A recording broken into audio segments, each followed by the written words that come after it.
મજાનો વિષય છે આજનો. જીવન વ્યવહારમાં ગોવિંદ દામોદર સ્તોત્ર એટલે ગુરુજનોએ, મહાપુરુષોએ, સંતોએ જે કહ્યું છે એનો આપણે સંબંધ જોડીશું અને વાતચીત પણ કરતા રહીશું આપણે એકબીજા સાથે. એક રીતે જોઈએ તો ભક્તિ માર્ગમાં કોઈ વ્યક્તિ આગળ વધે એટલે ધીરે ધીરે એને જ્ઞાન માર્ગનું સહજ આત્મામાં પ્રકાશ થવા માંડતો હોય છે, જેવું આપણને મીરાબાઈમાં અને નરસિંહ મહેતામાં દેખાય છે. અને ભગવાન આદિ શંકરાચાર્યજીના જ્ઞાન માર્ગની વાત કરીએ તો આખરે એમણે ભક્તિની અને માતાજીના સ્તોત્ર એમણે રચના કરી અને એમણે પણ ભક્તિ માર્ગની વાત કરી. ભજ ગોવિંદમ કહ્યું એમણે. એટલે જ્ઞાન માર્ગ, ભક્તિ માર્ગ આખરે આમ જાણે આમ ભેગા થતા હોય એવું લાગે છે મહાપુરુષોના જીવનમાં. અને ગોવિંદ દામોદર સ્તોત્રમાં પણ આપણે જોઈશું કે વેદાંત કેવું એમાં ભળેલું છે. આપણે એકવાર ગોવિંદ દામોદર સ્તોત્રનો પાઠ પણ કરીએ, મજા આવશે, અને પછી આપણે એના પ્રવાહમાં આગળ વધીશું. તો એમાં પણ અંદર આપણને એવું જોવા મળશે કે એમાં જ્ઞાનયોગ પણ છે, ભક્તિયોગ પણ છે અને કર્મયોગ પણ છે. એક જ સ્તોત્ર છે. બહુ મજાનું સ્તોત્ર છે. બહુ બધાના ઘરમાં રોજ ગવાતું સ્તોત્ર છે. તો એનો જે રાગ બધા અલગ અલગ રીતે ગાતા હોય છે. હું મારી રીતે શરૂઆત કરીશ, તમે બધા જોડાજો. करारविन्दे न पदारविन्दं मुखारविन्दे विनिवेशयन्तं वटस्य पत्रस्य पुटे शयानं गोविन्द दामोदर माधवेति.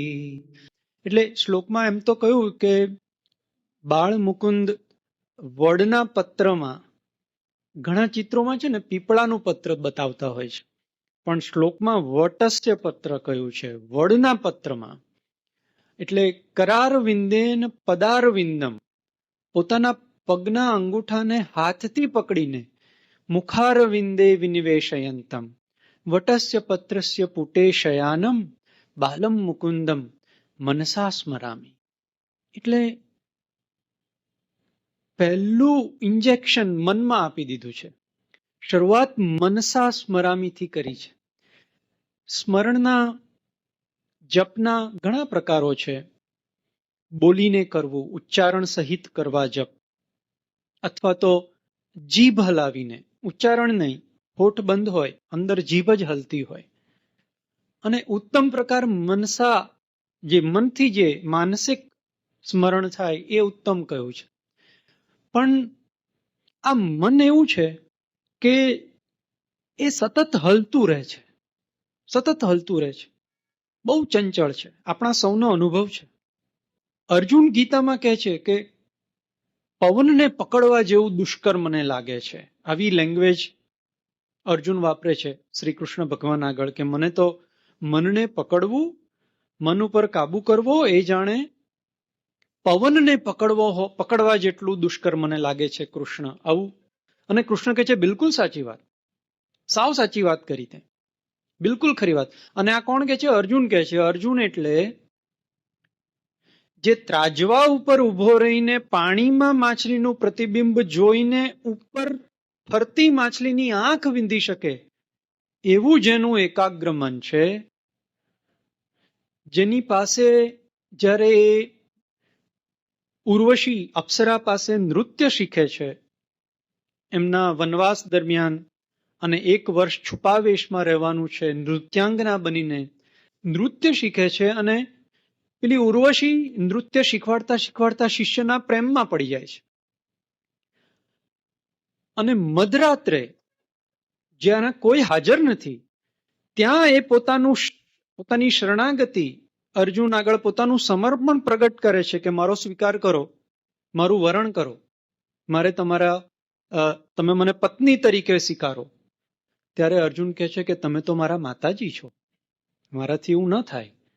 તો કે શું બોલે છે તું, હું કેવી રીતે તારી માતાજી થાઉં? તો કે હું તો ઇન્દ્રજીના વરદાનથી જન્મેલું બાળક છું, અને ઇન્દ્ર રાજા તો તમારા પતિ છે, એટલે તમે મારા માતા થાઓ. આટલો જેનો પોતાના મન ઉપર સંયમ છે એ અર્જુન એમ કહે છે કે મનને પકડવું એ પવનને પકડવા જેટલું મુશ્કેલ છે. અને કૃષ્ણ કહે છે બિલકુલ સાચી વાત. અને આખી ગીતાનો સાર 2 શબ્દોમાં ત્યારે શ્રી કૃષ્ણ આપે છે. ઉપાય શું? તો શ્રી કૃષ્ણ આખી ગીતાનો સાર, જો મને રામકૃષ્ણ મિશનના એક સાધુએ જે કહ્યું હતું એ કહું છું કે આખી ગીતા 2 શબ્દોમાં સમાઈ જતી હોય તો એ 2 શબ્દ કયા? શ્રી કૃષ્ણનો જવાબ છે કે અર્જુન તારી વાત સાચી, પણ 2 ઉપાય છે. એક છે અભ્યાસ અને બીજો છે વૈરાગ્ય. વૈરાગ્ય એટલે ભગવું ધારણ કરી અને સંસાર ત્યજવો એ નહીં. રાગનો અભાવ એ વૈરાગ્ય છે. રાગનું વિરોધી દ્વેષ છે, પણ અહીંયા રાગના અભાવની વાત કરી છે. એટેચમેન્ટ નહીં હોય તો એવો માનસિક અવસ્થા, અને જે અભ્યાસ જેણે કર્યો છે વારંવાર વારંવાર વારંવાર. એટલે રામકૃષ્ણ પરમહંસ એક ઉદાહરણ આપે છે કે જેવી રીતે મહાવત હાથી ઉપર બેઠો હોય અને બાજુના ખેતરમાં ઊભો થયેલો કેળનો પાક હાથી પોતાની સૂંઢથી જેવું લેવા જાય કે તરત મહાવત અંકુશ મારે, એ અભ્યાસ, અંકુશ મારવાનો અભ્યાસ મન ઉપર, જેવું મન છટકે કે એને અટકાવવું, એ અભ્યાસની શ્રી કૃષ્ણ વાત કરે છે. અને વૈરાગ્ય એ હોય તો મન કાબુમાં રહે, આવું ગીતામાં છે. આ પહેલા જ શ્લોકમાં મનસા સ્મરામીની વાત કરી છે. એટલે જીભથી કે ઉચ્ચારણ સહિત સ્મરણ નહીં, મનથી સ્મરણ. करारविन्दे न पदारविन्दम् मुखारविन्दे विनिवेशयन्तम् वटस्य पत्रस्य पुटे शयानम् बालं मुकुन्दं मनसा स्मरामि. હવે આ મનને એક જ ચિત્ર બતાવો ને તો બહુ લાંબો સમય ટકે નહીં એની એકાગ્રતા. મન એટલું ચંચળ છે, એને વિવિધતા જોઈએ, એને ઓપ્શન્સ જોઈએ. એટલે પછી બીજા શ્લોકમાં ઓપ્શન આપ્યા. શ્રી કૃષ્ણ ગોવિંદ હરે મુરારે હે નાથ નારાયણ વાસુદેવ जिह्वे पिबस्वा मृतमेतदेव गोविंद दामोदर माधवेति. એટલે એક નામ જપતા જપતા, રટતા રટતા, એક જ સ્વરૂપ જોતા જોતા જો એમ મનમાં ફરીથી ચંચળતા જાગે ત્યારે શું કરવાનું? ત્યારે પછી શ્રી કૃષ્ણ ગોવિંદ હરે મુરારે હે નાથ નારાયણ વાસુદેવ. અને પછી આ દામોદર લીલા કેવી મજાની લીલા છે, તો એ દામોદર લીલાની વાત આપણે લીલા યાદ કરી શકીએ. શ્રી કૃષ્ણ એટલે લીલા રસાવતાર, એમની તો જેટલી લીલા યાદ કરીએ એટલે મન જોડાયેલું રહે. પર્પઝ, હેતુ શું છે? મન સતત જોડાયેલું રહે, આ ઓબ્જેક્ટિવ છે. જો આ છૂટી જશે તો મનને ક્યાંક તો જોડાવવું જ પડશે. આ મુશ્કેલી છે મનની મુશ્કેલી આ છે. એને અવલંબન જોઈએ છે, એને કનેક્શન જોઈએ છે, એને પ્રવૃત્તિ જોઈએ છે. ક્યાં તો તમે ઉત્તર દિશા તરફ આગળ વધી શકો, અને જો ઉત્તર દિશા તરફ આગળ નહીં વધો તો આપોઆપ એ દક્ષિણ દિશા તરફ જશે. કહેવાનું તાત્પર્ય એવું છે કે જો આપણે ઉત્તર દિશા તરફ જવું હશે તો એ દિશા પકડી જ રાખવી પડશે. આ મનનું એવું છે, સતત જોડાણ. રામકૃષ્ણ પરમહંસ સરસ ઉદાહરણ આપે છે. એકવાર એ કલકત્તા ગયા ને તો એમના એક ભક્ત એમને ફોટોગ્રાફરને ત્યાં લઈ ગયા. એમણે જોવું હતું કે આ ફોટા કેવી રીતે પડે. એમને જરા ઉત્સુકતા હતી કે ફોટો પડે કેવી રીતે. તો એમણે કહ્યું હતું ભક્તને કે ભાઈ મને લઈ જજો, બતાવજો ફોટોગ્રાફી શું છે. એમને ફોટો પડાવવા લઈ ગયા. રામકૃષ્ણ પરમહંસના 3 જ ફોટા અવેલેબલ છે. એક તો પોપ્યુલર ફોટો તમે જોયો હશે, પલાઠી વાળીને બેઠા છે હાથ આમ કરીને. એ બહુ ઊંચી ભાવદશાનો ફોટો છે એવું એમણે કોમેન્ટ કરેલી જ્યારે એમને એ ફોટો બતાવ્યો હતો ને ત્યારે. અને બીજા 2 ફોટા એમના ઊભા હોય એવા છે. એમાંથી એક ફોટામાં એમનો હાથ આમ છે અને પાછળ એક ભાઈ એમને ટેકો આપીને ઊભા છે. એટલે સંકીર્તન વખતે એમને જે ભાવ અવસ્થા થઈ આવતી હતી કુંડલીની જાગૃત થવાથી, તો એ ભાવ અવસ્થામાં આમ ઊભા છે એવો એક ફોટો છે. એમાં એમનો ભાણેજ હૃદયરામ એમને ટેકો આપે છે, ક્યાંક પડી ન જાય. અને ત્રીજો ફોટો પણ ઊભો છે. એમાં એક ફોટોગ્રાફરને ત્યાં કેવા આમ પિલર જેવું હોય ડેકોરેશન માટે, ફોટા પડાવવા માટે, તો એ પિલર ઉપર આમ હાથ રાખી બીજો હાથ અહીંયા છાતી પાસે છે. આવો એમનો એક ફોટો છે. આઈ થિંક 10 ડિસેમ્બર 1880 કે 1881 ને દિવસે એ ફોટોની ડેટ આવે છે કથામૃતમાં. તો એ દિવસે એમણે આ ફોટોગ્રાફરને ત્યાં આ જોયેલું કે આ ફોટા કેવી રીતે પડે. પછી એમણે ભક્તોને કહ્યું, બહુ મજાની વાત કરી. એમણે એમ કહ્યું કે જુઓ, 2 જાતની ભક્તિ હોય. એક ભક્તિ સાધારણ ભક્તિ અને બીજી ભક્તિ તીવ્ર ભક્તિ. આવું કે છે. તીવ્ર ભક્તિ એટલે શું? અખંડ સ્મરણ અને સતત સ્મરણ. એટલે ઉદાહરણ આપતા, ફોટોગ્રાફનું ઉદાહરણ આપતા રામકૃષ્ણ પરમહંસ એવું કહે છે કે ફોટાનો કાચ હોય ને એની પાછળ એક જાતનું પ્રવાહી લગાડે, એક જાતનું કેમિકલ લગાડે તે વખતની ટેકનોલોજી પ્રમાણે, અને તો જ એના ઉપર ફોટાની છાપ ટકે. જો પ્રવાહી ન લગાડ્યું હોય તો છાપ ન ટકે. એવી રીતે જો સતત સ્મરણ કરવામાં આવે તો જ મન ઉપર પેલી છાપ ભક્તિની ટકે, નહીં તો એ પાછી સાફ થઈ જાય. એની છાપ સંસ્કાર એટલા ગાઢ સંસ્કાર પડે નહીં. એટલે આ બીજા શ્લોકમાં અલગ અલગ નામો આપ્યા. એક નામ બોલતા બોલતા મન થાકે તો એ બીજું નામ બોલી શકે એવી વાત કરી. અને ત્યાર પછી ત્રીજો શ્લોક તો મારો બહુ પ્રિય શ્લોક છે. એ શ્લોક કર્મયોગનો આખો શ્લોક છે. તમે જુઓ એમાં એ શ્લોકમાં શું કહે છે? વિક્રેતુ કામા કિલ ગોપ કન્યા મોરારી પાદાર પિતચિત્ત વૃત્તિ દઢ્યાદિકમ મોહ વશાદવોચ ગોવિંદ દામો દરમાધવેતી. હવે આ ગોપી દહીં દૂધ માખણ વેચવા નીકળી. બિઝનેસ વુમન છે, એન્ટરપ્રેન્યોર છે, પ્રોપ્રાઇટર છે, એનો પોતાનો બિઝનેસ છે. અને કોઈ ગૃહિણી હોય તો ઘરના કામકાજ કરવા એ કંઈ નાનું સૂનું કોન્ટ્રીબ્યુશન નથી.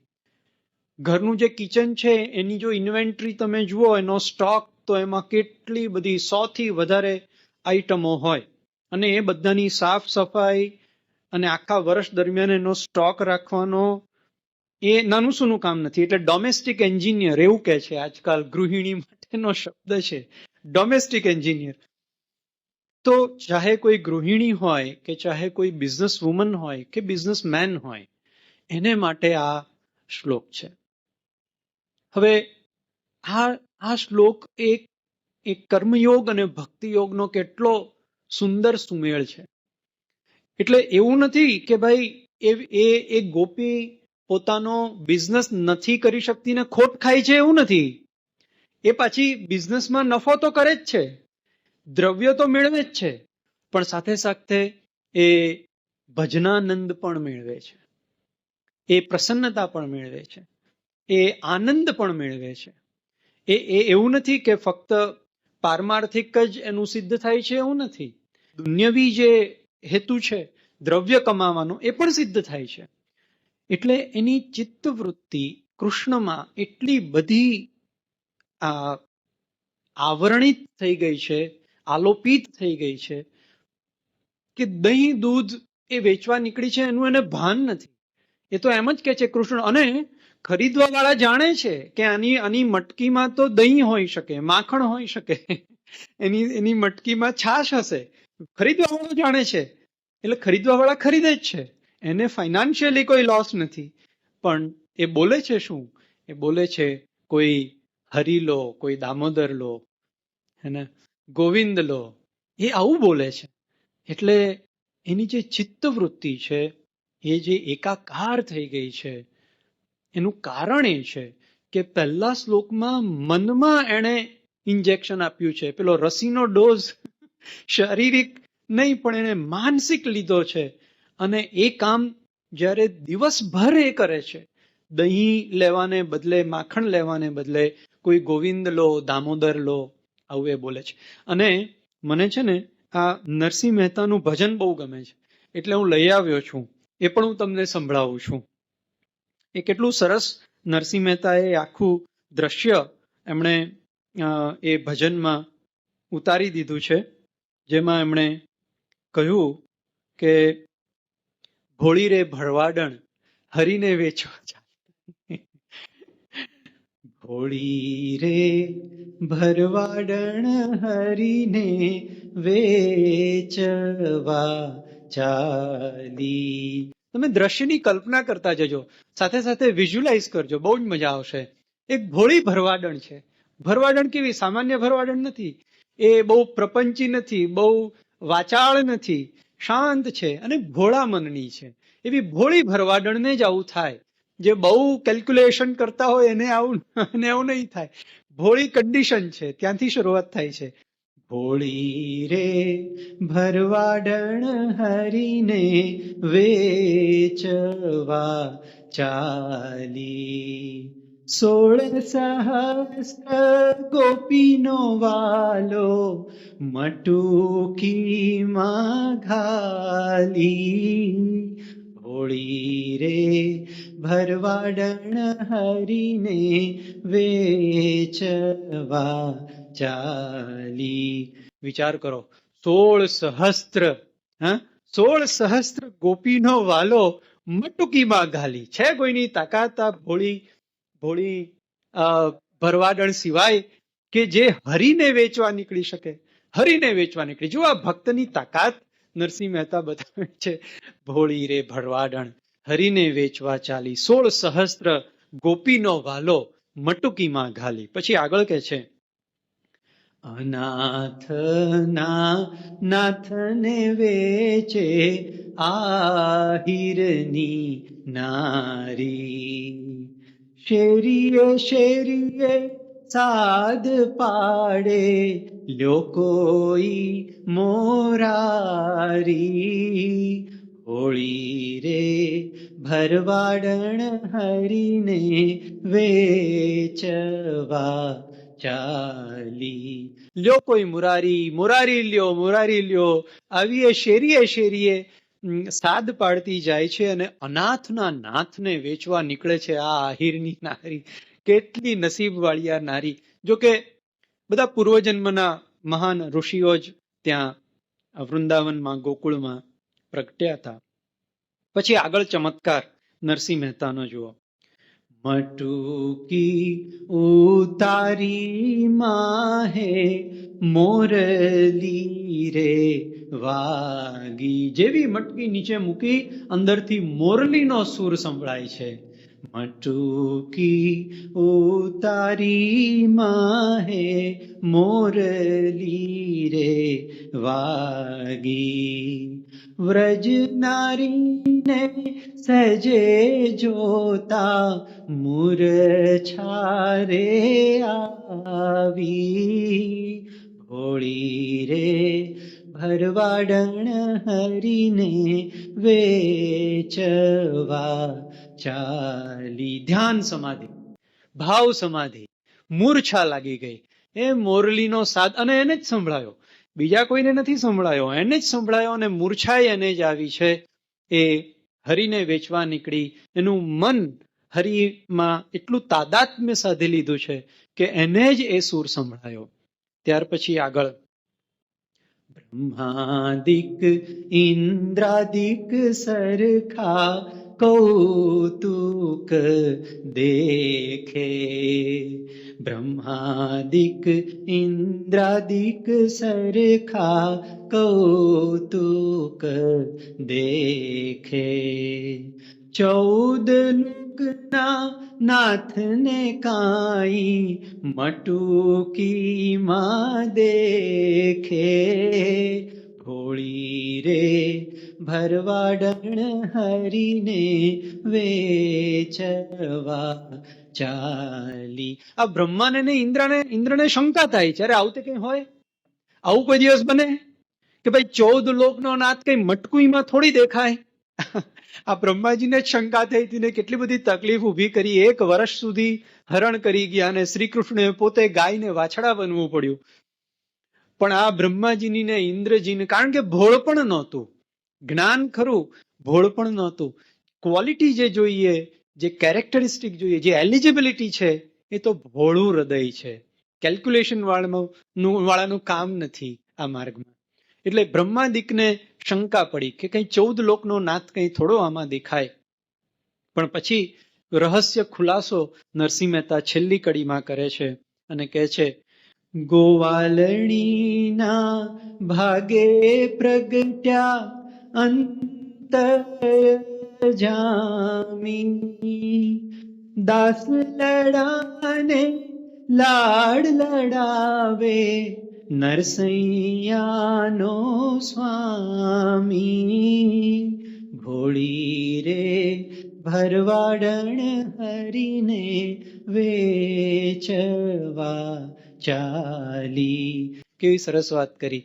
એમણે કીધું આ તો દાસલડાને લાડ લડાવવા વાળો જે હરી છે, જે પ્રભુ છે, એમણે આ ચમત્કાર કર્યો. આમાં બીજાને આમાં પ્રવેશ જ નથી. આમાં એ જ વ્યક્તિને પ્રવેશ છે જે એમનો દાસ બને. અને ગોવાલડીના ભાગે પ્રગટ્યા અંતરજામી. એટલે જે પેલી મૂર્છા આવી હતી એ અંતરમાં પ્રભુનું સ્વરૂપ એમણે દર્શન કર્યું અને એની એ મૂર્છા હતી એવું અહીંયા છેલ્લી કડીમાં સાબિત થયું. અંતર્યામી એની અંદર અંતરમાં પ્રગટ થયા અને એટલે પેલી મૂર્છા આવી હતી ભરવાડણને. તો આજે ગોવિંદ દામોદર સ્તોત્રનો આ જો 3જો શ્લોક છે એ આપણને બધાને એવું કહે છે કે દિવસના દરેક કાર્ય કરતા કરતા શું આપણને આ ગોપી માખણ વેચતી વખતે ગોવિંદ દામોદર માધવ લો એવું બોલે છે, એવું શું હું ને તમે કરી શકીએ કે કેમ? એ અભ્યાસ અને વૈરાગ્ય વાળી વાત. એટલે એક વ્યક્તિ માટે જે સંભવ છે એ કોઈ પણ વ્યક્તિ માટે સંભવ છે, ટેકનિકલી, થિયોરિટિકલી. પણ એને માટે અભ્યાસ હોય તો શક્ય છે. હવે આપણને થાય કે આટલો બધો તો અભ્યાસ આપણો નથી, આટલું બધું તો મારું મન કે ચિત્ત એકાગ્ર નથી. હું તમને રહસ્ય કહું.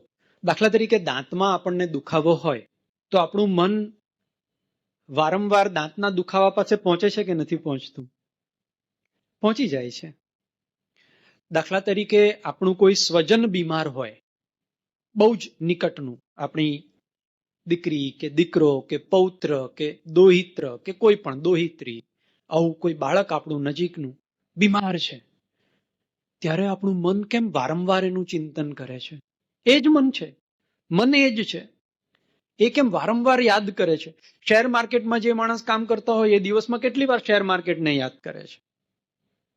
એમ આપણે જો મનને આદત પાડીશું અભ્યાસપૂર્વક, તો આપણા સૌ માટે એ શક્ય છે કે નિરંતર સ્મરણ.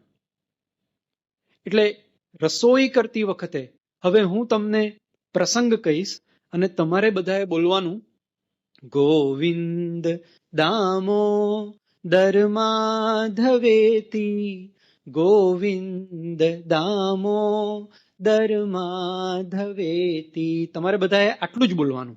હું તમને ક્રિયા કહીશ, બરાબર છે? આપણે સૌ સવારે જાગ્યા, ઊંઘમાંથી આપણે જાગ્યા, એટલે હવે આપણે શું બોલવાનું? દામોદર માધવેતી, ગોવિંદ દામોદર માધવેતી.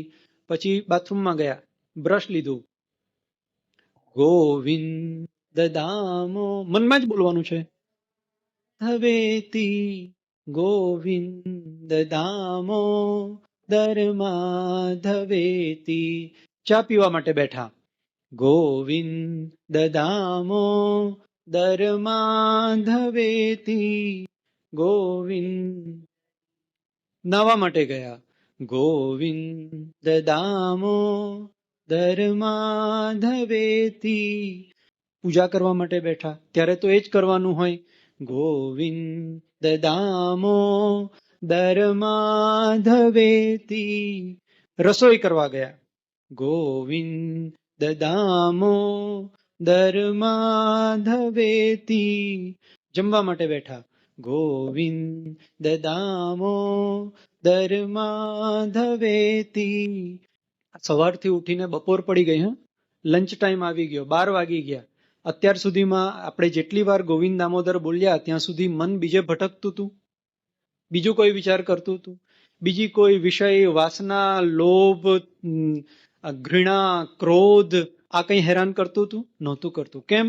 કારણ કે મનસા સ્મરામી, મનમાં પેલું મનને બાંધી રાખ્યું આપણે, એટલે આપણને કોઈ તકલીફ પડી નહીં.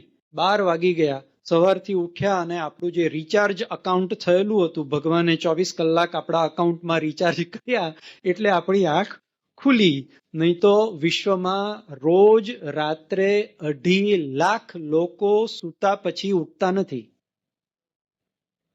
રોજ સવારે 2.5 લાખ લોકો એ નથી જાગી શકતા, ઊંઘમાં જ જતા રહે. આપણે જાગ્યા, એનો અર્થ શું? કે ઈશ્વરે 24 કલાક રિચાર્જ આપણા અકાઉન્ટમાં કર્યું અને એમાંથી સવારથી 12 વાગ્યા સુધીનો સમય આપણે વિતાવ્યો. આપણને કોઈ ક્લેશ, કોઈ હેરાનગતિ, કોઈ તકલીફ, કોઈ માનસિક વ્યથા, શારીરિક પીડા હોઈ શકે, એ તો પ્રારબ્ધ અનુસાર જે હોય એ આવે, પણ એ સિવાયનો કોઈ માનસિક ક્લેશ ના થયો. કેમ ના થયો? કારણ કે ગોપીએ દધ્યાદિકમ મોહવશા દવોચત જે કર્યું હતું ને, એ જ આપણે કર્યું. મેં ને તમે પ્રેક્ટિકલી હમણાં કર્યું. એટલે કાલે આપણે પણ જયારે સવારે ઉઠીએ ને, હજુ આપણે પથારીની નીચે પગ નથી મૂક્યો, ડીપ સ્લીપમાંથી આપણું માઇન્ડ કોન્શિયસ, બોડી કોન્શિયસનેસ, દેહાધ્યાસ આવી ગયો, ઊંઘ ઉડી ગઈ, ખબર પડી કે હું અહીંયા મારી પથારીમાં છું. તે વખતે ગોવિંદ દામોદર માધવેતી ગોવિંદ દામોદર માધવેતી. અને પછીની બધી ક્રિયા. એટલે લંચ ટાઈમ થઈ ગયો, ઘરના બધા પરવારી ગયા. હવે હું અને મારો સમય છે, હવે આરામ કરવાનો છે, વાંચન 4 વાગ્યા સુધી કે જે પણ. ત્યારે પણ બપોરે આપણે આરામ કરીએ ત્યારે પણ શું કરવાનું? આડા પડી ગયા, હજુ ઊંઘ નથી આવી. ગોવિંદ દામોદર માધવેતી. ઊંઘ આવતી જ નથી. ગોવિંદ દામોદર માધવેતી ગોવિંદ દામોદર માધવેતી. કઈ વાંધો નહીં, ઊંઘ ના આવી, કઈ વાંધો નહીં, માનસિક જપ તો થયા. ત્યાં સુધી મન બીજા કોઈ ક્લેશમાં તો ફસાયું નહીં, બીજો કોઈ જ્વાળામુખી સંસારનો તાપ તો આપણને સ્પર્શ્યો નહીં, કળયુગ તો મનમાં ઘૂસ્યો નહીં, બીજી કોઈ માયાએ તો હેરાન કર્યા નહીં. 4 વાગ્યા સુધીનો આપણું જે રિચાર્જ હતું એ સફળ, સક્સેસફુલ, આજની તારીખનું એ ગયું. ત્યાર પછી બીજું શું કરીએ? ઘરના જે બીજા સભ્યો હોય એમને આપણે એટેન્ડ કરીએ, પણ એમને એટેન્ડ કરતી વખતે મન ક્યાં જતું રહેવું જોઈએ? ઉડીને વારંવાર ગોવિંદ દામોદર માધવેતી. હવે જો સાંજ પડી ગઈ, ગોપી બધું વેચીને ઘરે આવી, બિઝનેસ કરીને ઘરે આવી, ટ્રેન પકડી લોકલ ઘરે પહોંચી સાંજે 7 વાગે, 7:30, 8 વાગે. તો હવે શું કરવાનું? ગૃહે ગૃહે ગોપ વધુ કદંબા સર્વે મિલિત્વા સમવાપ્ય યોગમ પુણ્યાનિ નામાનિ પઠન્તિ નિત્યમ ગોવિંદ દામોદર માધવેતી. હવે આ એક કામ આપણે બધાએ કરવા જેવું છે, આગલી પેઢી માટે. એ લોકોને કહેવાથી એ લોકો આપણી સાથે બેસશે નહીં. અહીંયા એવું કીધું છે, ગૃહે ગૃહે ગોપ વધુ કદંબા સર્વે મિલિત્વા.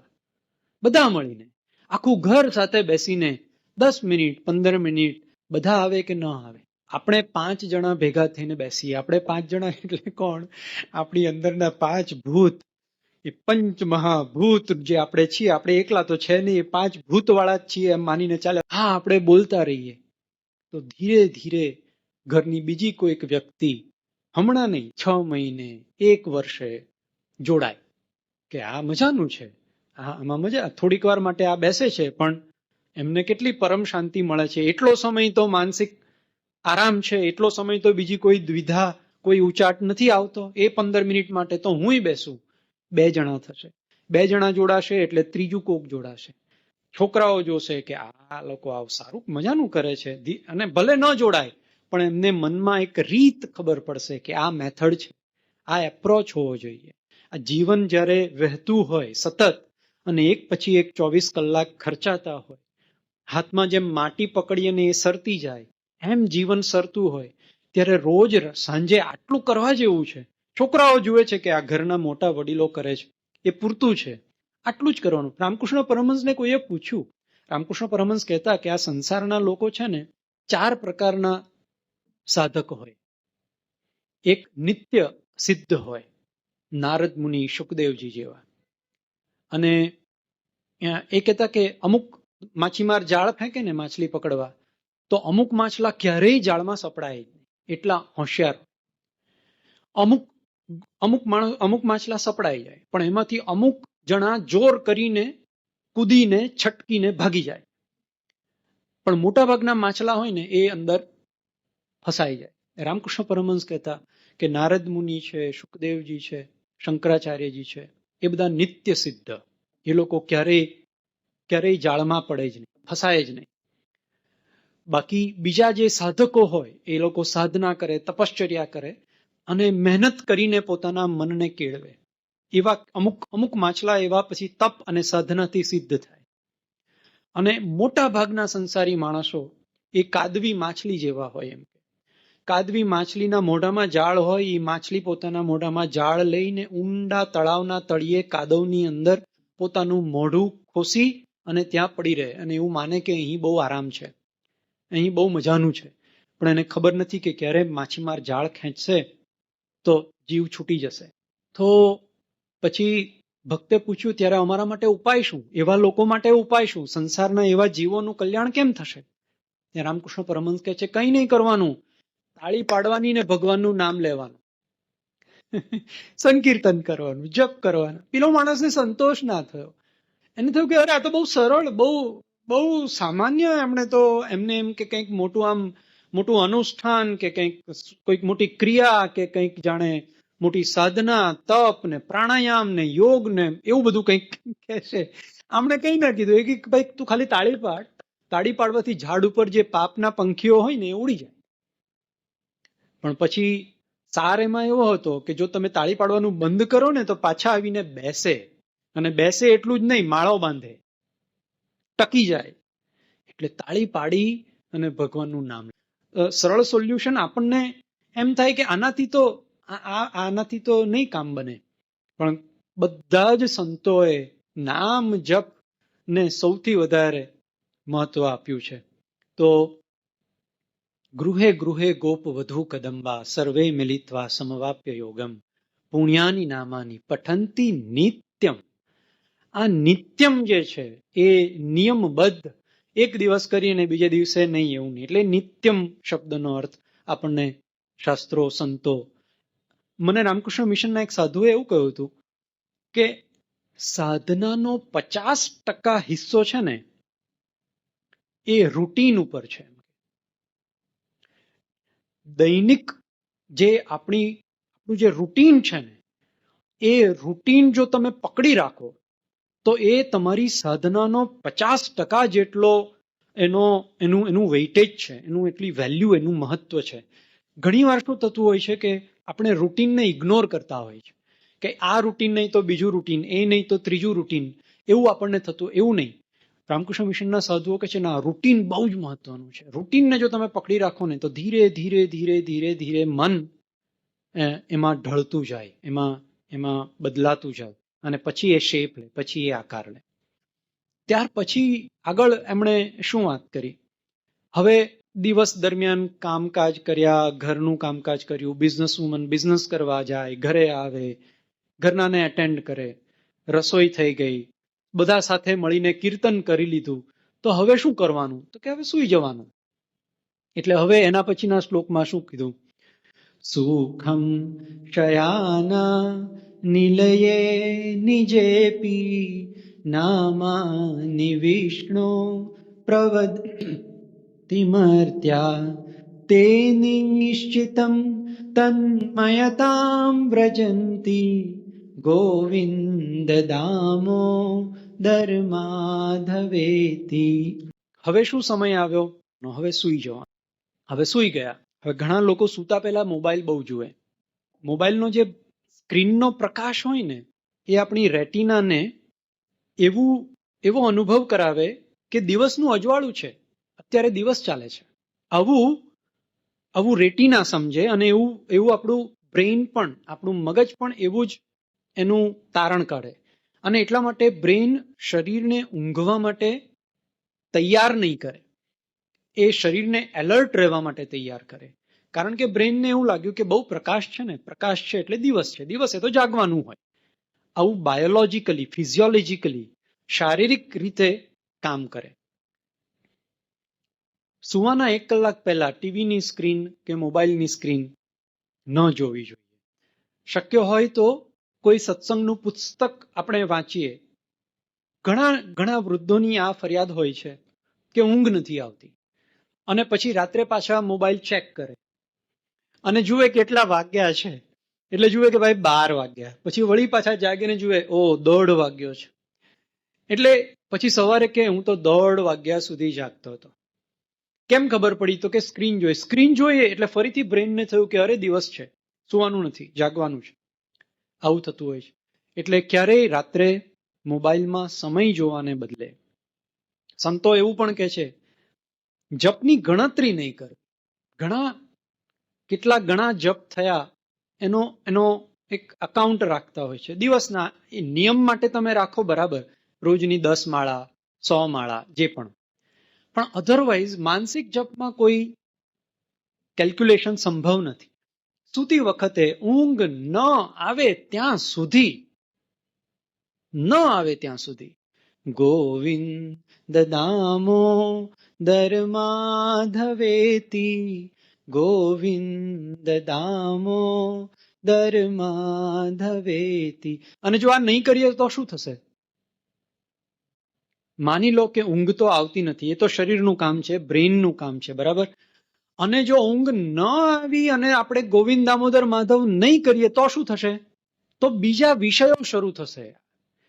આ સિદ્ધાંત આજે આપણે આપણી સાથે લઈ જઈએ કે મનને વિષયનું અવલંબન જોઈએ. મન વિષય વગર નિર્વિચાર બનીને ન રહી શકે. સંભવ છે, પણ બહુ અભ્યાસ પછી સંભવ છે. નિર્વિચાર અવસ્થા, વિચાર શૂન્ય અવસ્થા, શૂન્ય મનસ્ક અવસ્થા, એ અલગ વિષય છે, પણ એ સહજ પ્રાપ્ત નથી. મનને વિષય જોઈશે જ, મન ચિંતન કરશે જ. ક્યાં તો એ ગોવિંદ દામો દરમાધવેતી એવું બોલશે, અને નહીં તો પછી એ શારીરિક સ્વાસ્થ્યની ચિંતા કરશે. આપણી નહીં કરશે તો બીજાની કરશે. પોતાના ફાઇનાન્શિયલ સિક્યોરિટીની ચિંતા કરશે, ઇન્સ્યોરન્સની ચિંતા કરશે, શેર માર્કેટની કરશે, બિઝનેસની કરશે, છેલ્લે કઈ નહીં તો આડોશ પાડોશની એ કરશે. મન વિષય પસંદ કરશે એની મેળે, હાથી એની સૂંઢ ફેલાવશે એની મેળે. એના ઉપર અંકુશ જો મહાવત મૂકશે તો જ એ એની સૂંઢ પાછી ખેંચશે, તો જ મહાવત એને કહેશે કે ત્યાં નહીં, આ બાજુ, એ ખેતર આપણું નથી. પ્રયત્નપૂર્વક જો મનને યોગ્ય વિષયમાં બાંધવામાં નહીં આવશે તો એ વગર પ્રયત્ને એ નીચેની દિશામાં જશે. પાણી હંમેશા નીચેની દિશા તરફ જાય, એ હંમેશા ઢોળાવ ઉપર નીચે જ ઉતરે. આ ઉદાહરણ તમે અનેક વાર સાંભળ્યું હશે. પાણી ઉપર એની મેળતે ન ચડે, એને પાણીને ઉપર ચડાવવું હોય તો યંત્રની જરૂર પડે. એમ મનને જો ઉપર પકડી રાખવું હોય તો મંત્રની જરૂર પડશે. એ મંત્ર કોઈ પણ હોઈ શકે.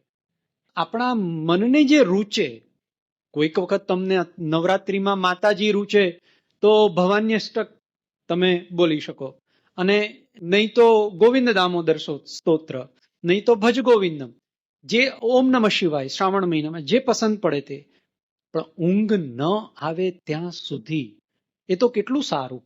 જુઓ, બીજા કોઈને તો એટેન્ડ કરવાના નથી, બધા ઊંઘે છે પરિવારમાં, એટલે કોઈને એટેન્ડ કરવાના નથી, બરાબર. બીજા કોઈને એવું ન લાગે કે ભાઈ આ તો પોતાનામાં જ પોતાનું ધ્યાન જપ બધું ધર્મ ધ્યાન. ઘણા ઘરમાં આવો પણ વિરોધ વાંધો હોય છે કે તમે તો ભાઈ બહુ બેસી રહો છો, અમારું જરાક જુઓ. એના બદલે રાત્રે તો કેટલી સગવડ. એટલે તો ગીતામાં કહ્યું છે કે ભાઈ યોગીઓ રાત્રે જાગે. જે લોકો સંસાર માટે જે રાત છે એ યોગીઓ માટે દિવસ છે. તો રામકૃષ્ણ પરમહંસ કહેતા કે ધ્યાન કરવું મચ્છરદાનીમાં અંદર, કોઈને ખબર ના પડે, આમ ઓઢીને સૂતો હોય અને કોઈને ખબર ના હોય કે શું ચાલી રહ્યું છે અંદર. આપણે શું કરવાનું, આપણા મનને ક્યાં પ્રવૃત્ત રાખવાનું, એ તો આપણો સબ્જેક્ટ છે, અને બીજા કોઈને એનાથી કોઈ અડચણ નથી. અને જો આપણે મનને બાંધશું નહીં તો હેરાન આપણે થવાના. અનેક પ્રકારના ચિત્ર વિચિત્ર વિષયો મન ક્યાંથી ખોળી કાઢશે. આ મનનો સ્વભાવ છે. એટલે 50 વર્ષ જૂની વાત તમને યાદ દેવડાવશે. તમારી ઊંઘ જે આવવાની હશે એ ઉડી જશે. એના બદલે ગોવિંદ દામોદર માધવ બોલશું તો 2 ફાયદા છે. એ બધા પ્રપંચમાં મન ફસાશે નહીં, એટલા શ્વાસોશ્વાસ સત્કર્મમાં જશે, કારણ કે ખબર નથી કે આવતો શ્વાસ છે કે નથી, એ આપણને નથી ખબર. એટલે એ ફાયદો થઈ જશે, ક્લેશ નહીં થાય અને આપણને શાંતિ મળશે. આ 2 ડાયરેક્ટ બેનિફિટ છે. અને ત્રીજો બેનિફિટ જો એમ કરતા કરતા ઊંઘ આવી જાય ને તો શરીરને માનસિક બૌદ્ધિક આરામ મળશે, એ તો અલગ છે.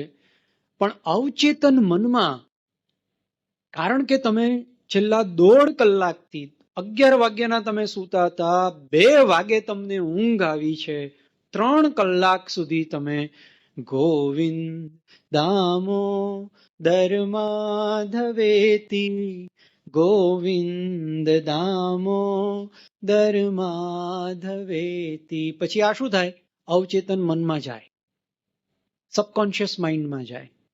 તમે સૂઈ ગયા અને પછી જ્યારે તમે 4-4:30 વાગે પડખું ફેરવો ને ત્યારે તમને ખબર પડે કે મનમાં ગોવિંદ દામોદર માધવેતી એ રટણ ચાલે છે, એ ટેપ ચાલે છે, એ જે રેકોર્ડ તમે ચાલુ કરીને મૂકી હતી, એ પ્લે કરી હતી, એ પ્લે ફરીને એના લૂપમાં એ ચાલતી જ રહે સાયકલ. અને એનાથી જે સબકોન્શિયસ માઇન્ડમાં જે પ્રકારના ન્યુરલ નેટવર્ક, જેને કહેવાય, મગજના કોષને આપણે ન્યુરોન કહીએ છીએ, તમને ખબર છે. અને એનું જે જાળું બને એક જાતનું, દરેક ન્યુરોન 15,000 બીજા ન્યુરોન સાથે પોતાની ચેતા તંત્રથી જોડાય છે. એક કોષ બીજા 15,000 જોડે જોડાઈ શકે બ્રેઇનની અંદર. એને ન્યુરલ નેટવર્ક કે ન્યુરલ સર્કિટ કહેવાય છે. જ્યારે આપણે આ બોલીએ છીએ અને સૂઈએ છીએ ત્યારે અવચેતન મનમાં જે આ રટણ ચાલે છે એનાથી પેલું ન્યુરલ નેટવર્ક વપરાતું રહે છે, અને એટલે સ્ટ્રોંગ બનતું જાય છે. એ મજબૂત જે વ્યવહાર આપણે વારંવાર કરીએ ને એ ન્યુરલ નેટવર્ક વારંવાર વપરાય. દાખલા તરીકે પહેલી વાર તમે જ્યારે બાઇસિકલ ઉપર બેઠા ત્યારે પડી ગયા, બીજી વાર બેઠા પડી ગયા, 10 વાર બેઠા, 20 વાર બેઠા, પછી તમને આવડી ગઈ સાયકલ ચલાવતા, બરાબર. કેમ પહેલી વાર કેમ પડી ગયા? કારણ કે ત્યારે પેલું ન્યુરલ નેટવર્ક હાજર નહોતું જેની મદદથી સાયકલ ચલાવી શકાય. 15-20 વાર પ્રયત્ન કર્યો ને ત્યારે પેલું ન્યુરલ નેટવર્ક બન્યું હતું. એ બનેલું એ તમે વારંવાર વાપર્યું, જેટલી વાર પ્રેક્ટિસ કરી એટલી વાર વાપર્યું, એટલે એ મજબૂત થયું. હવે તમે વગર પ્રયત્ને પણ સાયકલ ચલાવો તો તમને કશું ના થાય. એમ એ બનેલું વારંવાર જે આપણે કરીએ એ નેટવર્ક સ્ટ્રોંગ બને, મજબૂત બને. એવી રીતે જ્યારે આખી રાત દરમિયાન આ રેકોર્ડ વાગતી રહે અને જે ન્યુરલ નેટવર્ક સ્ટ્રોંગ બની જાય, એ બીજે દિવસે સવારે જાગૃત અવસ્થામાં અનેક કામ કરતી વખતે અંદર ઝબકારા મારતું રહે. એટલે આપણને યાદ આવે કે મારે આ વસ્તુ કામ કરતા કરતા બોલવાની છે. ગોવિંદ દામોદર માધવેતી, ગોવિંદ દામોદર માધવેતી. એટલે શું થયું? દિવસ દરમિયાન જે આપણે પ્રયત્નપૂર્વક દરેક કાર્ય કરતા કરતા યાદ રાખીને બોલતા ગયા, રાત્રે સૂતી વખતે પણ સૂતા સૂતા બોલ્યા, એનો લાભ રાત્રે આપણને જપ કરવામાં મળ્યો. રાત્રે જે જપ કરતા કરતા સૂઈ ગયા, એને લીધે જે અવચેતન મનમાં એક ઘૂંટાતું રહ્યું, એનો લાભ દિવસ દરમિયાન ફરીથી આપણે જ્યારે કાર્ય કરતા હોઈએ ત્યારે અચાનક એ ફ્લેશ થઈ જાય અંદર, અને આપણને યાદ આવે, આ ધૂન યાદ આવી જાય, અને ફરીથી આપણને યાદ આવે, ઓ મારે બ્રશ કરતી વખતે મનમાં, રાંધતી વખતે મનમાં, પૂજા કરતી વખતે તો બોલવાનું જ છે, કોઈને પીરસતી વખતે મનમાં, એ આપણને યાદ આવે. એ વળી પાછું રાત્રે શું ત્યારે પાછું કામ. આ સાયકલ છે. આ સાયકલ એકબીજાને પૂરક છે, એકબીજાને કોમ્પ્લિમેન્ટ કરતું રહેશે. એટલે હવે આપણે સૂઈ ગયા.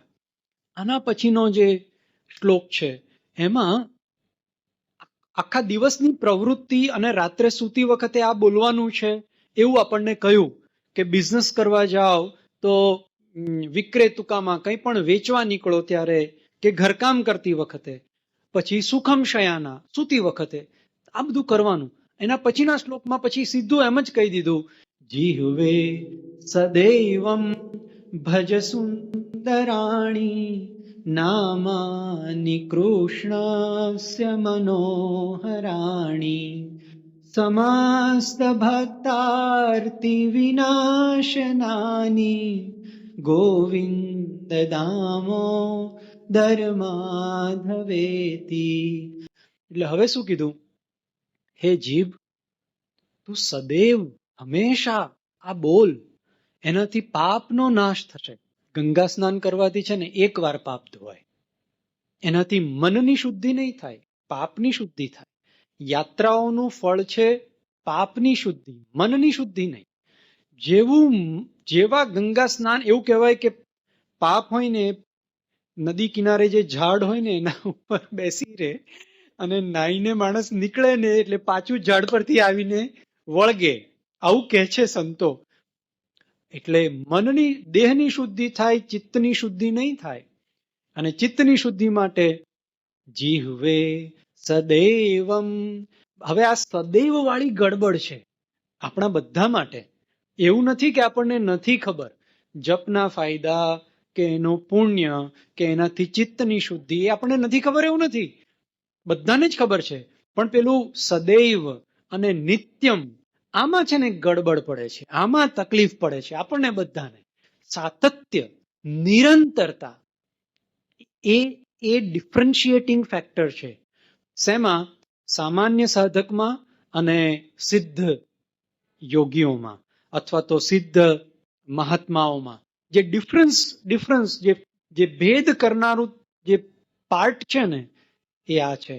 એકમાં ટેમ્પરરી છે, બીજામાં પરમેનન્ટ છે. એકમાં ક્ષણિક છે, આપણો વૈરાગ્ય કે આપણો ચિંતન, મનન, જપ, ધ્યાન, એ બધું દિવસના કેટલા કલાક. પૂજ્ય મોટાનું નામ તમે સાંભળ્યું હશે. એ શરૂઆતમાં 2.5 કલાક સુધી સતત જપ હરિઓમ નું કરી શકાય એમના સાધક અવસ્થામાં.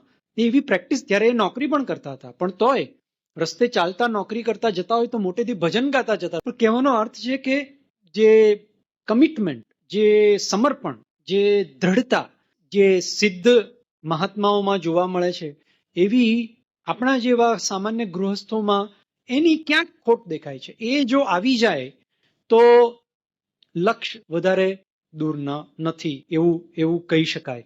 તો આપણે પેલો એટલા માટે જ અભ્યાસ, જે ગીતાનો શબ્દ છે એ વારંવાર આવે છે, નિરંતરતાનો અભ્યાસ, સદૈવતાનો અભ્યાસ, નિત્યતાનો અભ્યાસ. અને એટલા માટે હું આ બધું થોડુંક ડ્રામેટાઇઝેશન એક્ટિંગ કરીને બ્રશ કરવાનું, નાવાનું, રસોઈ કરવાનું, ચા પીવાનું, એ શા માટે કરું છું? કે જેથી કરીને દિવસ દરમિયાન એ નિરંતરતાનો આપણને સ્પાર્ક મળતો રહે, અને જે આપણો ગુરુ મંત્ર હોય અથવા ન હોય તો ગોવિંદ દામોદર માધવેતી એ ચાલતો રહે. એટલે અહીંયા આ શ્લોકમાં એવું કીધું કે હે જીવ, તું સદૈવ કોશિશ કર, જેટલું બને એટલું શક્ય હોય ત્યાં સુધી કોશિશ કર કે નામ સ્મરણ થાય. જે નામ સ્મરણ થયું એ શ્વાસોશ્વાસ, એ આપણું અસ્તિત્વ આ પૃથ્વી ઉપર સફળ.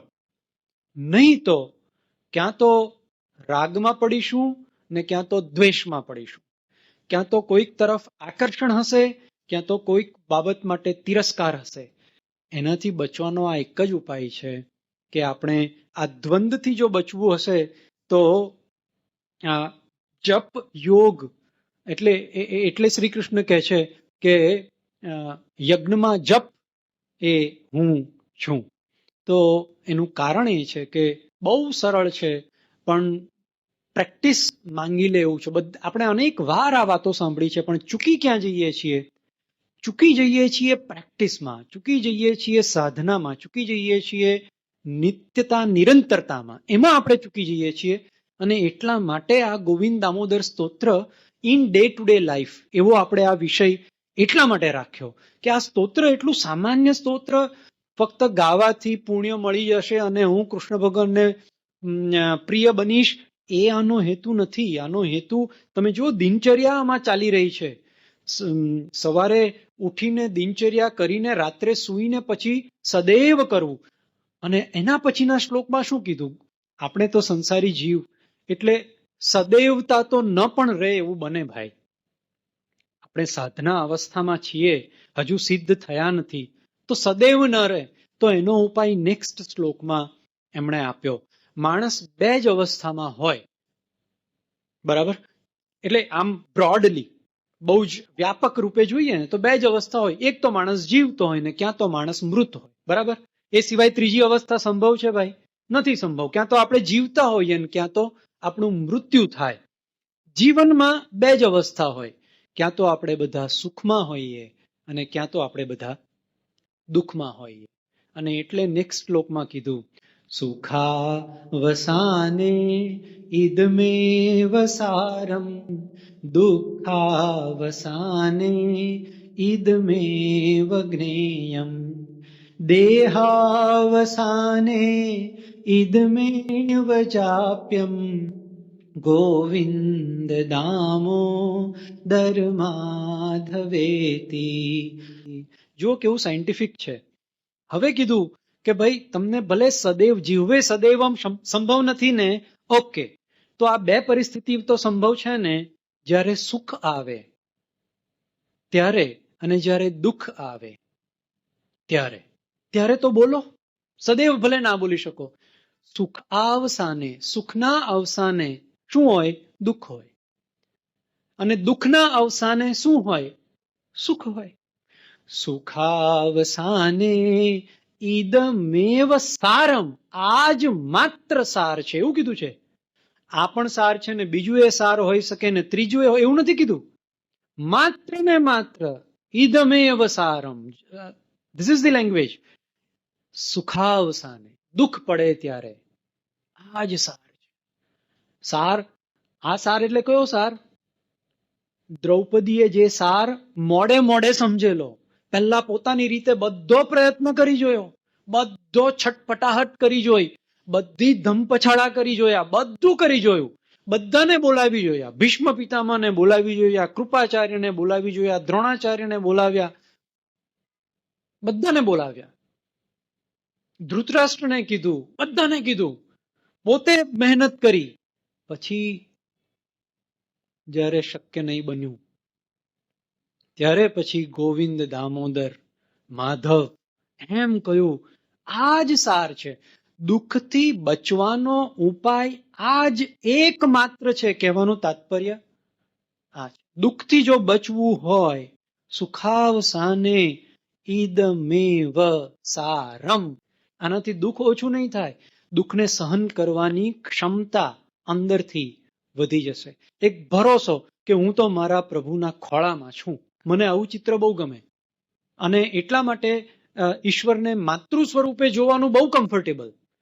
નાનું બાળક બની ને માં આમ આમ આમ છાતીએ ઉચકીને આમ બજારમાં ચાલતી હોય ને પેલું બાળક આમ અડધું આમ ઢાંકેલું હોય, પેલું ટોપું, એને કશું દેખાતું, એને કશું ખબર ના હોય ક્યાં ચાલુ છું શું. એને ખાલી એટલું ખબર હોય કે મારું કેર ટેકર મારી પાસે છે, આટલું જ ખબર હોય પેલું બાળકને. 1 વર્ષથી નાનું બાળક, એટલું જ ખબર હોય કે એને બીજું કશું જ્ઞાન નહીં, કશું ભાન નહીં. સંપૂર્ણ શરણાગતિનો ભાવ એ બાળક પાસે, એટલા નાના શિશુ પાસે. અને એ માં એને, આપણે ખાલી એવા બાળક બનીને ખાલી કલ્પના કરી જુઓ, 1-2 મિનિટ માટે કલ્પના કરી જુઓ કે તમે એ તમારા ભગવાન જેને તમે માનતા હોય એના ખોળામાં રમો છો અને પછી એ તમને છાતી સરસા આમ ચાંપે છે, તો કોઈ દુઃખ નથી રહેતું. તમે જુઓ, એક ક્ષણમાં, ભલે જીવનમાં અત્યારે આ સ્ટેજમાં તમારા જીવનમાં અનેક દુઃખો હશે, શારીરિક પીડાઓ પણ હોઈ શકે, પણ જેવી તમે માનસિક ઇમેજિનેશન, કલ્પના માત્ર કરો કે હું મારા કેરટેકરના ખોળામાં છું અને એ મને રમાડે છે, વાલ કરે છે, જે માં નાના શિશુને કરે એમ, તમે જુઓ એક ક્ષણમાં કશું નથી રહેતું. આ જ સાર છે. સુખાવસાને ઈદમેવ સારમ, અને પછી દુઃખાવસાને ઈદમેવ જ્ઞેયમ. ત્યારે ભૂલવાનું નહીં, આ જ્ઞાન યોગ, સુખ આવી ગયું, હવે કમ્ફર્ટેબલ છે. ત્યારે સુખમાં જે વ્યક્તિ ઈશ્વરને યાદ રાખે છે એને દુઃખ પડતું જ નથી, એને દુઃખનો પ્રસંગ જ નથી આવતો, કારણ કે સુખમાં એ વ્યક્તિ ભૂલી નથી ઈશ્વરને. સારા સમયમાં એવું કહેવાય કે ડોક્ટર પાસે જવાનો સારામાં સારો સમય કયો? જ્યારે આપણે માંદા ના હોય ને ત્યારે જઈને તમે બધું ચેકઅપ કરાવી લો ને કે આમાં કંઈ છે નહીં, જોઈ લો સાહેબ, ડોક્ટર સાહેબ રિપોર્ટ જોઈ લો, વર્ષમાં એકવાર, તો માંદા પડવાનો વારો ન આવે. સુખમાં જે ઈશ્વરને સતત સાંભળ્યા કરે, કારણ કે ત્યારે અનુકૂળતા હોય. ભગવાનનું એક નામ છે અનુકૂલ શતાવર્ત.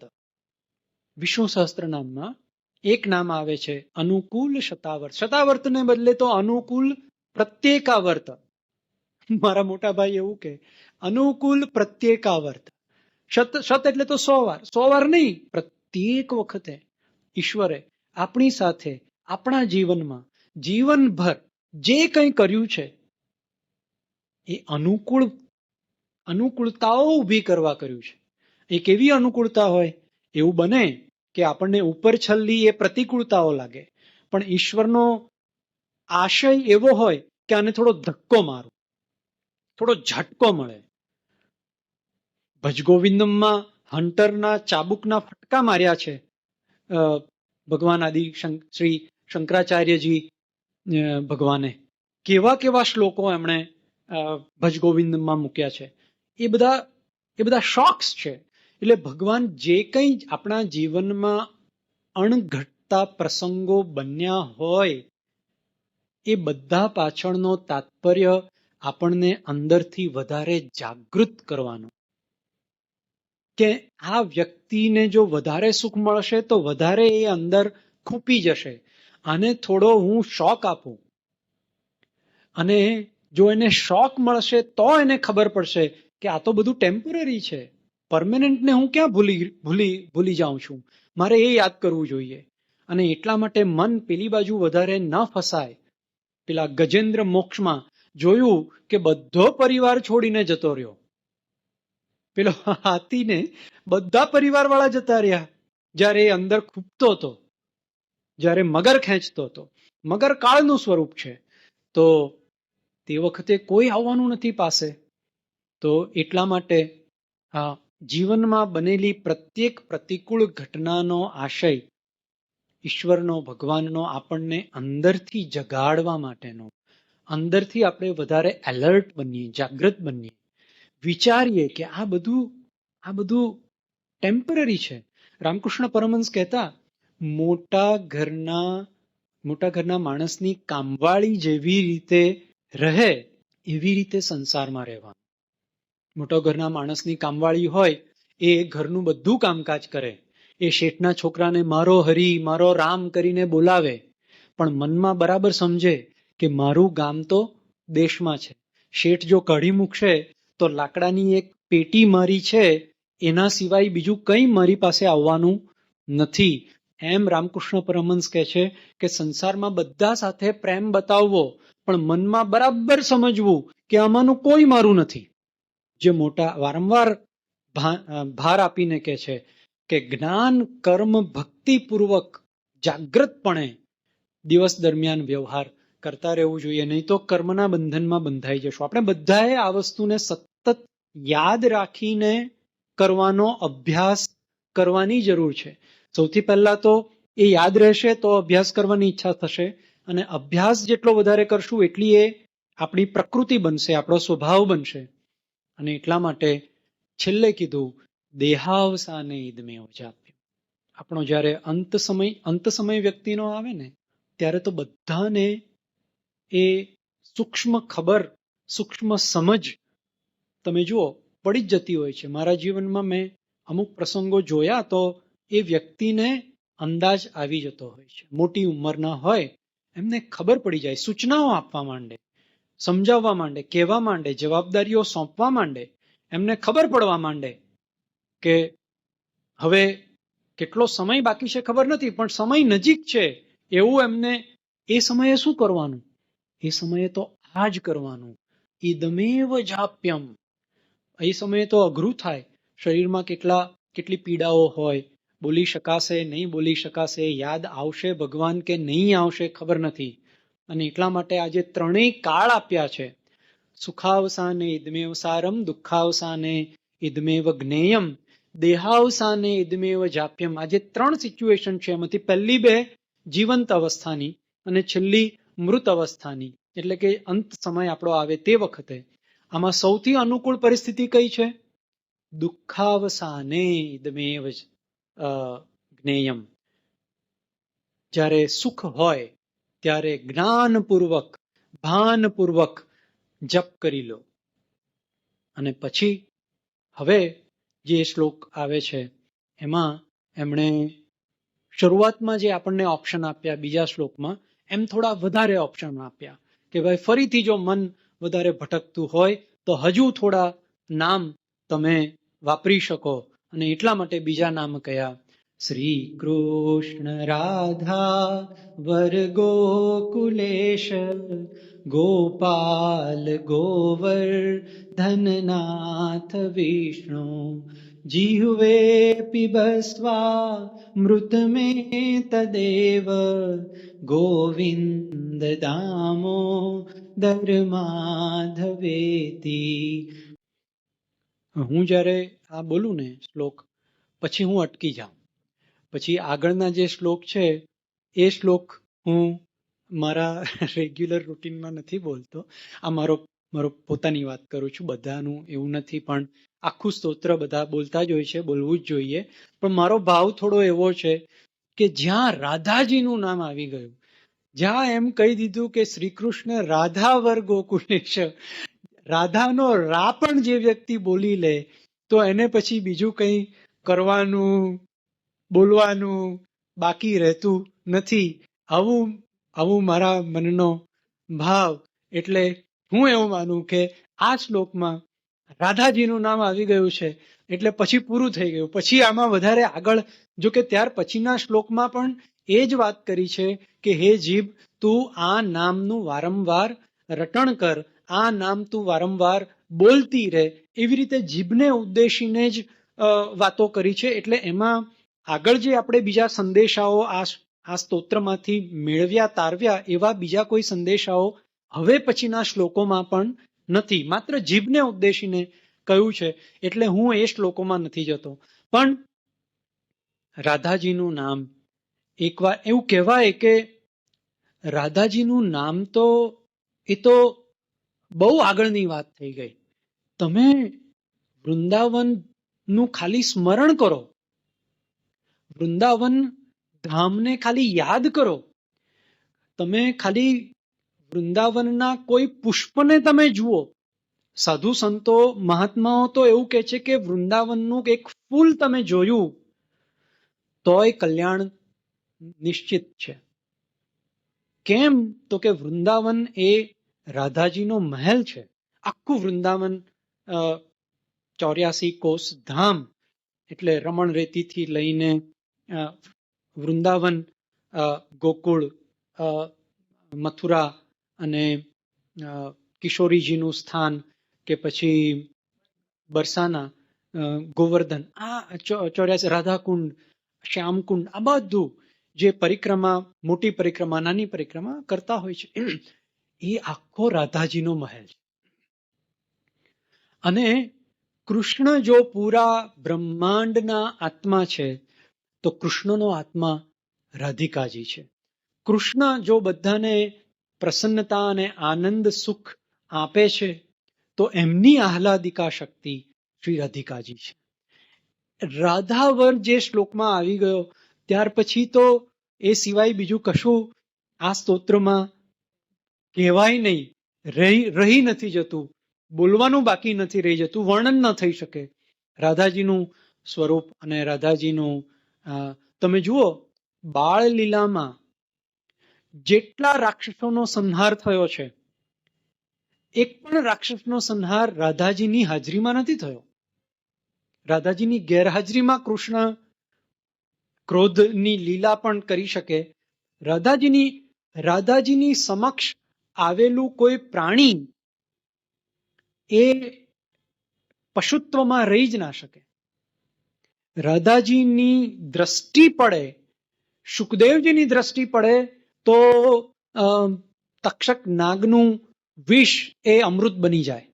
એટલે ભાગવત બોલી લીધા પછી પરીક્ષિતજીને તક્ષક ત્યારે કડવા આવે છે જ્યારે સુખદેવજી મહારાજ પોતાનું સ્થાન છોડીને જાય છે, પછી તક્ષક ત્યાં સુધી નહીં આવી શકે. આવે તો દ્રષ્ટિ પડે તો સુખદેવજીમાં જો એ શક્તિ હોય. રાધાજીની રાક્ષસ ઉપર દ્રષ્ટિ પડે તો રાક્ષસ રહી ના શકે. તમે જુઓ કૃષ્ણને તો દુર્યોધને કેટલી વાર જોયા, એમને એમના સ્વરૂપમાં દુર્યોધને કેટલી વાર જોયા, શિશુપાળે કેટલી વાર જોયા, એમનામાં કઈ ફરક પડ્યો ના પડ્યો. એમ ભગવાનના સ્વરૂપમાં જે શક્તિ નથી એ એમની આહલાદિકા શક્તિમાં શક્તિ છે રાધાજીમાં. એટલે મારા મનનો ભાવ કે શ્રી કૃષ્ણ રાધા વર ગોકુલેશ ગોપાલ ગોવર ધનનાથ વિષ્ણુ જીહ્વે પિબસ્વા મૃતમે તદેવ ગોવિંદ દામોદર માધવેતિ.